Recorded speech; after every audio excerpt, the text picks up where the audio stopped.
Recently, Bill Maher had Seth MacFarlane on Club Random. I don't watch the show, and so I don't know what it typically consists of, but there's a viral clip in which they're arguing over COVID-19, and Bill's style, if you will, has genuinely surprised me. Some of the best medical advice I've gotten has not been from doctors, and doctors are very often wrong. The first thing we're hearing from Bill is that doctors are very often wrong. This is, of course, true, but it doesn't render the average Joe on the streets as an equal, which is something that Seth points out. And there's a vast history of showing how wrong they are, and have been about everything. But to be a doctor in the first place just requires a certain amount of, like, you're going into it knowing that, and that's, by the way, that's why they consult with each other. That's why they call their colleagues. There's a lot of guesswork.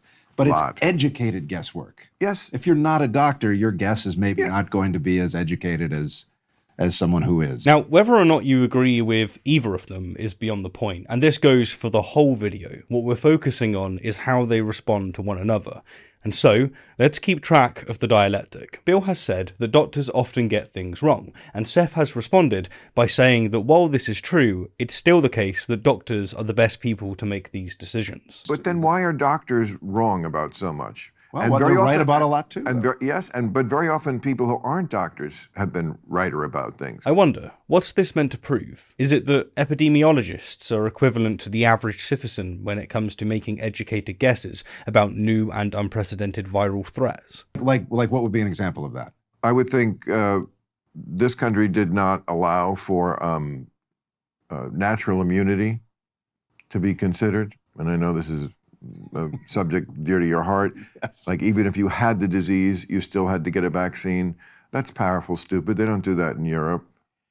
I think they do that here. There's mandatory vaccination in schools. Right, but if you already had the disease, you have natural immunity. Okay. Bill began by saying that doctors make mistakes, and when Seth responded by saying this in no way equates medical professionals with the average person, Bill moved on. Indeed, instead of graciously admitting, "You got me, Seth, let's stick to the pros," instead of consulting every Tom, Dick, and Harry, what does Bill do? He leaps to a brand new sparkly claim, namely that once you get COVID, you are immunized. If you already had the disease, you have natural immunity. We didn't seem to believe in that. That was here. debunked, though. I mean, that's not debunked. Don't you know people who've had COVID 4 or 5 times? I do.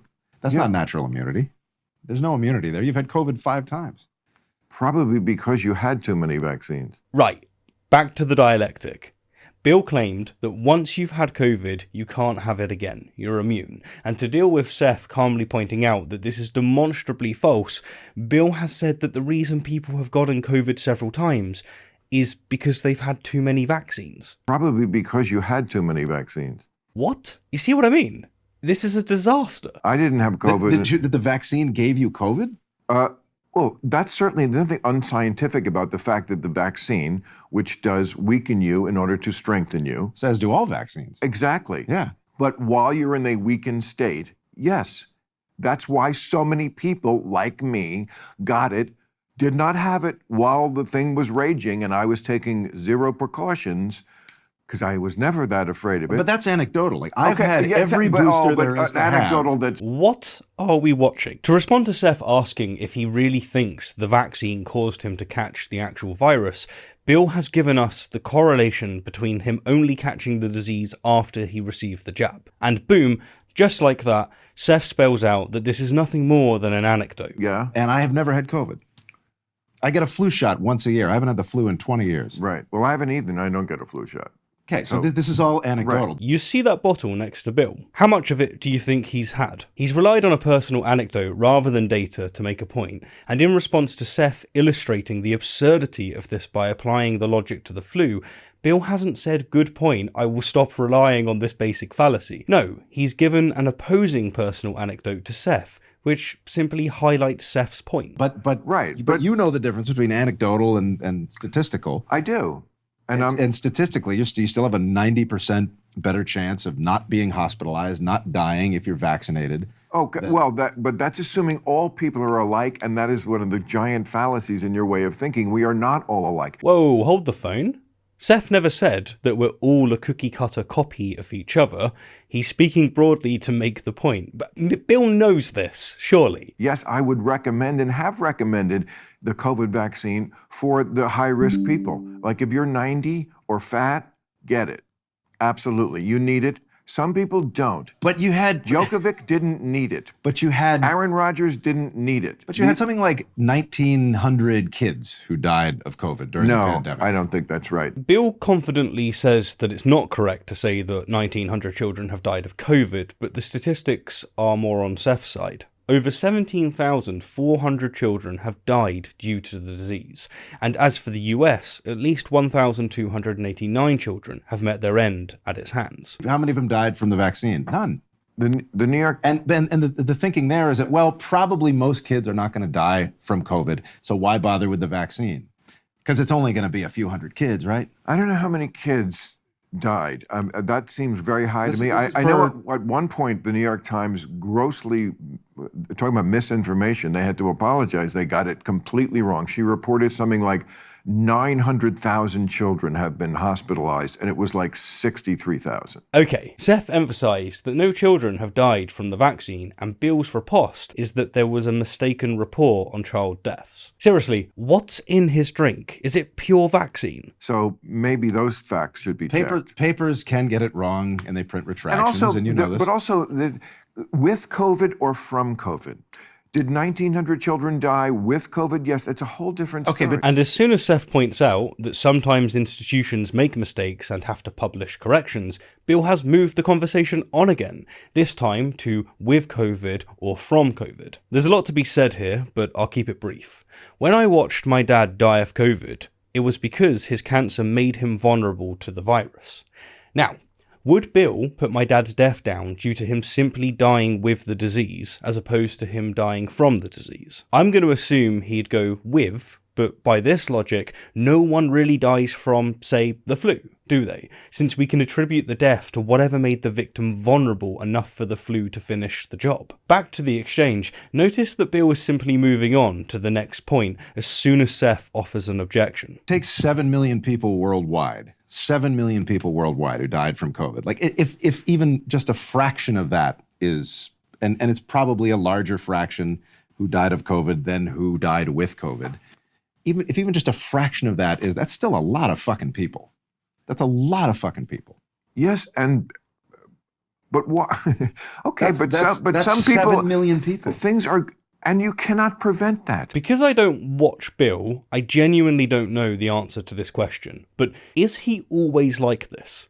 I thought that he was a smart dude. Is it just this topic that he's like this with? Seth has rightfully pointed out that even if we pin a tiny percentage of deaths on COVID, we're still facing a massive toll of player deletions. And Bill's comeback is that we can't prevent this. You can, though. I mean, you can prevent. At what cost? But what's the cost of getting a vaccine? What's the fact that what's you don't, the the fact that downside? you don't even have a clue what's the cost of getting a vaccine, that you don't know the answer to that? No, you completely want to shut your eyes to the fact that there are repercussions to all medical interventions, including a vaccine. All vaccines, they say side effects just like every medication does. Sure. You can see it in the literature. They can't write it on the back, on the vaccine, so you have to dig them. And of course there is a vaccine court because so many people have been injured. This is not a screed to say don't do vaccines. I'm not against doing vaccines. I'm against doing vaccines that I don't think I need. I should be able to decide that for myself inside my body. But yes, there are pathogens don't you think that would come along that I would fight you for. I've let this whole circus show run for a bit, just to give you a front row seat to the avalanche of claims Bill's hurling at Seth. Seth asked a simple question. But what's the cost of getting a vaccine? And Bill mocked him for not knowing the cost. The fact that the fact that you don't even have a clue what's the cost of getting a vaccine, that you don't know the answer to that. Then he accused Seth of deliberately being ignorant. You completely want to shut your eyes to the fact that there are repercussions to all medical interventions. Then he brought up vaccine injuries. And of course there is a vaccine court because so many people have been injured. And then he redrew the dialectic, so they're not talking about health anymore. No, they're talking about autonomy. I should be able to decide that for myself inside my body. It's nuts. There's no way that Seth can address this gish gallop. But don't you think to get the vaccine? Okay, but that's a good point. To get the vaccine. And you bring me to my next point. Don't you think that the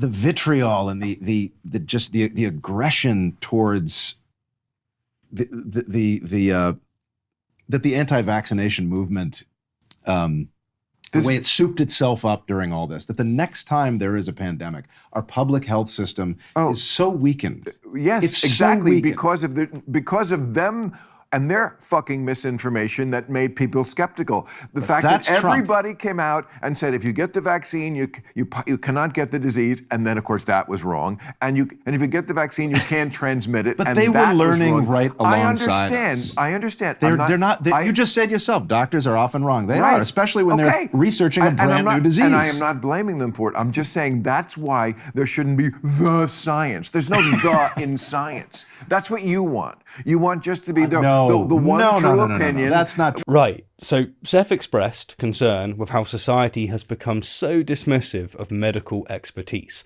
and Bill has accused Seth of wanting an authoritative the science. That's what you want. You want just to be the one true opinion. That's not true. But Seth didn't say anything about autonomy, because the entire discourse until now was about health. The strength of science is that it has the capacity to evolve and prove just acknowledge that. Jesus, let your guest speak, Bill, for crying out loud. Now, you might not have heard Seth over Bill there, but Seth correctly noted that the strength of science is that it evolves according to new data. This is a fact that Bill himself wields when dealing with the pseudoscience of creationism, but when it's applied to his own crap, he's having none of it.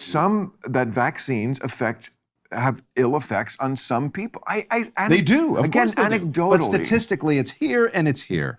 It's like it's people. How many? 7 million people died of COVID. How many people died from the vaccine? Probably a few. But I don't know what the number is, but I know it's not 7 million. If we were more judicious about who needed it versus who it might hurt, which would not be the blanket policy of just everybody, one size fits all, then perhaps we could take down the damages from the vaccine that happened. But then why vaccinate for anything? And then take down the... Why vaccinate for measles? Why not? Why vaccinate for mumps or rubella, pertussis? Why vaccinate for any of those things? Because somebody might get hurt by the vaccine. Precisely. Herd immunity. A brand new disease hit the streets. Our experts were deeply worried, and we know that herd immunity is a very effective defensive strategy. A decent response. I mean, why do those vaccines? Because COVID is newer? Well, COVID is newer. Yes, but is that the only reason? I mean, this was by the time you got the vaccine. I don't know if you had it, but by the time I got the vaccine, this was the most tested vaccine in the history of vaccination. Yes, I had it. Because I had to get so many people by that point had had it. It's like by the time it got into my arm, it's like, all right, I think I'm going to be okay. Okay, well, just so you know, I took one for the team. What a hero. Well done. And to be clear, this compliment goes to Seth for having to deal with Bill.